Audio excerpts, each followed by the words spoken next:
मेरे बिहार के श्रेणियों, आप सभी का अंश क्लासेस में स्वागत है। अंश क्लासेस के माध्यम से क्लास 10th सब्जेक्ट हिस्ट्री की पहली चैप्टर यूरोप में राष्ट्रवाद से संबंधित बनने वाले अति महत्वपूर्ण ऑब्जेक्टिव प्रश्नों को आप सबों के बीच लाया हूं, जो बिहार बोर्ड मैट्रिक परीक्षा 2024 के लिए काफ़ी सहायक सिद्ध होने वाली है।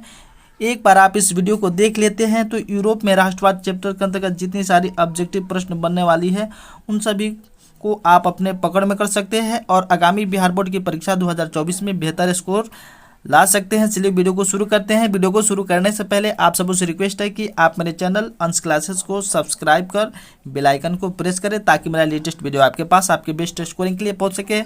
वीडियो को शुरू करते हैं। पहले प्रश्न की ओर बढ़ते हैं। पहला प्रश्न, यंग यूरोप की स्थापना कब हुई थी? तो यंग यूरोप की स्थापना सन 1928 ईस्वी में हुई थी, इसलिए इसका सही जवाब हो जाएगा ए नंबर ऑप्शन। अगला प्रश्न, यंग इटली की स्थापना किसने की थी? तो यंग इटली की स्थापना ये मेजनी ने की थी, इसलिए इसका सही जवाब हो जाएगा ए नंबर ऑप्शन। अगले प्रश्न की ओर बढ़ते हैं। अगला प्रश्न दिया हुआ है, यंग यूरोप के संस्थापक कौन था? तो यंग यूरोप के संस्थापक ये मेजनी था, इसलिए इसका सही जवाब हो जाएगा ए नंबर ऑप्शन। अगले प्रश्न की ओर बढ़ते हैं। अगला प्रश्न दिया हुआ, इटली में एक राष्ट्रवाद का जन्मदाता कौन था? तो इटली में राष्ट्रवाद का जन्मदाता ये नेपोलियन था। कौन था? नेपोलियन, इसलिए इसका सही जवाब हो जाएगा सी नंबर ऑप्शन।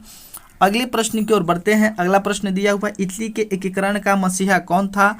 तो इटली के एकीकरण का मसीहा मेजनी था, इसलिए इसका सही जवाब हो जाएगा ए नंबर ऑप्शन। अगले प्रश्न की ओर बढ़ते हैं। अगला प्रश्न दिया हुआ है, इटली के एकीकरण की तलवार कौन था? तो इटली के एकीकरण की तलवार गैरिबाल्टी को कहा जाता है, इसलिए इसका सही जवाब हो जाएगा बी नंबर ऑप्शन। अगले प्रश्न की ओर बढ़ते हैं। अगला प्रश्न दिया हुआ है, इटली एवं जर्मनी वर्तमान में किस महादेश के अंतर्गत आते हैं? तो इटली एवं जर्मनी वर्तमान में यूरोप महादेश के अंतर्गत आते हैं, इसलिए इसका सही जवाब हो जाएगा सी नंबर ऑप्शन। अगले प्रश्न की ओर बढ़ते हैं। अगला प्रश्न, जर्मनी के एकीकरण के लिए कौन उत्तरदायी था? तो जर्मनी के एकीकरण के लिए बिस्मार्क उत्तरदायी था। बिस्मार्क की महत्वपूर्ण भूमिका के कारण ही जर्मनी का एकीकरण संभव हो पाया, इसलिए इसका सही जवाब हो जाएगा बी नंबर ऑप्शन। अगले प्रश्न की ओर बढ़ते हैं। अगला प्रश्न दिया हुआ है, जर्मनी के एकीकरण का प्रमुख वस्तुकार कौन था? तो जर्मनी के एकीकरण का प्रमुख वस्तुकार बिस्मार्क था, इसलिए इसका सही जवाब हो जाएगा D number option. D is A correct option.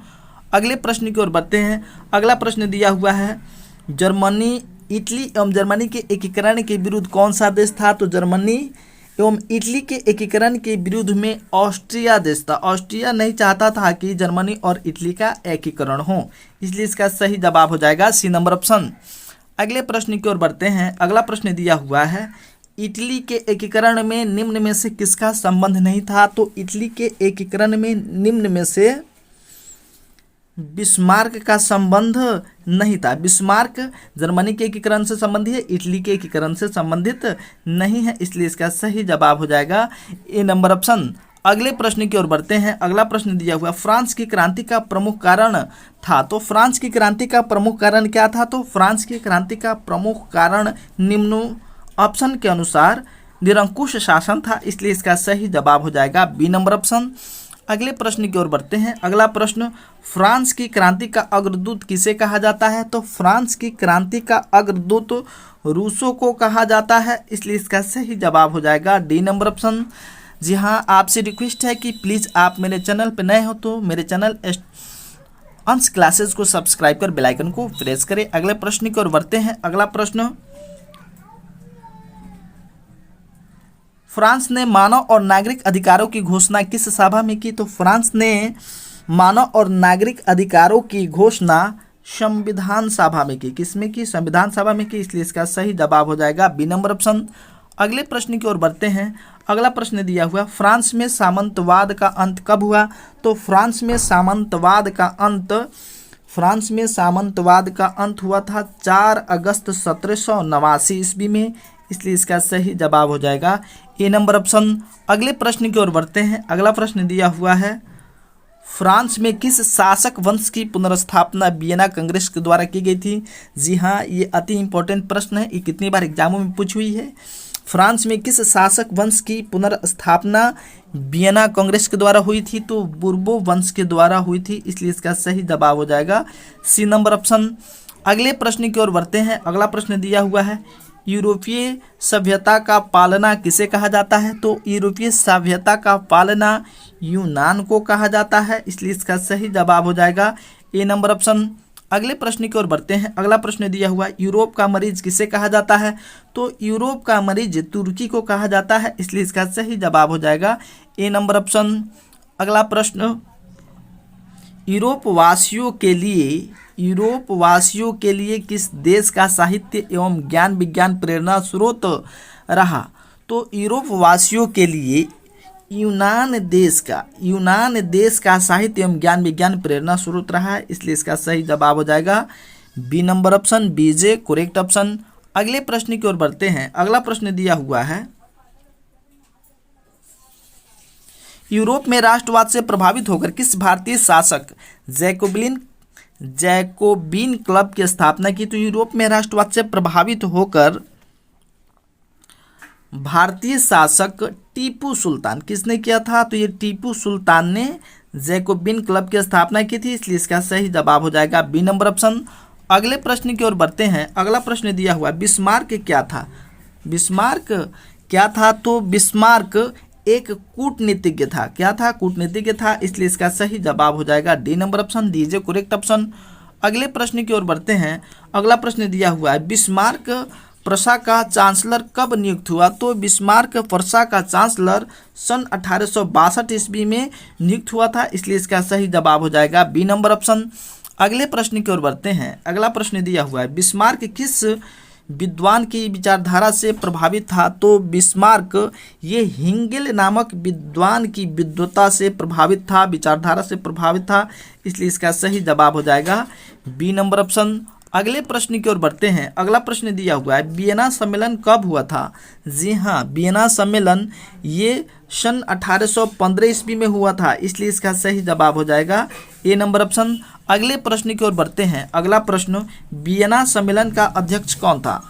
Vienna सम्मेलन का अध्यक्ष कौन था? तो वियना सम्मेलन का अध्यक्ष मेटरनिख था, इसलिए इसका सही जवाब हो जाएगा ए नंबर ऑप्शन।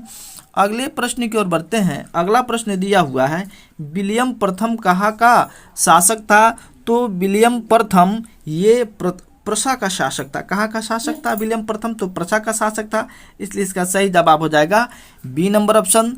अगले प्रश्न की ओर बढ़ते हैं। अगला प्रश्न दिया है, नेपोलियन कोड में कुल कितने अंक होते थे या कितने कोड थे? नेपोलियन कोड में कुल कितने कोड थे? तो नेपोलियन का जो कोड था उसमें कुल 5 कोड थे, अर्थात 5 अंक थे, इसलिए इसका सही जवाब हो जाएगा बी नंबर ऑप्शन। अगले प्रश्न की ओर बढ़ते हैं। अगला प्रश्न दिया हुआ है, नेपोलियन ने जर्मनी में किस संघ की स्थापना की? पहला है ट्रांसपेडेंट संघ, सिसेल्पाइन संघ, राइन संघ, इनमें से कोई नहीं। तो नेपोलियन ने जर्मनी में आपको राइन संघ की स्थापना किया था, इसलिए इसका सही जवाब हो जाएगा सी नंबर ऑप्शन। अगले प्रश्न की ओर बढ़ते हैं। अगला प्रश्न दिया हुआ है, नेपोलियन संहिता किस वर्ष लागू की गई? तो नेपोलियन संहिता सन 1804 ईस्वी में लागू की गई थी, इसलिए इसका सही जवाब हो जाएगा डी नंबर ऑप्शन। अगले प्रश्न की ओर बढ़ते हैं। अगला प्रश्न दिया हुआ है, मेटरनिख क्या था? जी हाँ, मेटरनिख क्या था? तो मेटरनिख क्या था? तो इसमें जो भी ऑप्शन दिया हुआ है इसका सही आंसर नहीं है। मेटरनिख क्या था? तो ऑस्ट्रिया का चांसलर था। क्या था? ऑस्ट्रिया का चांसलर, इसको आप याद रखोगे। मेटरनिख ऑस्ट्रिया का क्या था? ऑस्ट्रिया का चांसलर था, याद रखोगे। ऑप्शन इसमें सही नहीं है, मेटरनिख ऑस्ट्रिया का चांसलर था। अगर आपसे ऑप्शन सही देकर पूछे कि मेटरनिख क्या था, तो मेटरनिख ऑस्ट्रिया का चांसलर था। अगले प्रश्न की ओर बढ़ते हैं। अगला प्रश्न, मेटरनिख युग का पतन किस वर्ष हुआ? जी हाँ, मेटरनिख युग का पतन किस वर्ष हुआ? तो मेटरनिख युग का पतन ये हुआ था 1848 ईस्वी में, 1848 ईस्वी में, इसलिए इसका सही जवाब हो जाएगा बी नंबर ऑप्शन। चलिए उस प्रश्न को भी देखते हैं 30 नंबर में, जिसका हमने क्या बताया था, मेटरनिख कौन था। तो मेटरनिख एक ऑस्ट्रिया का चांसलर था, लेकिन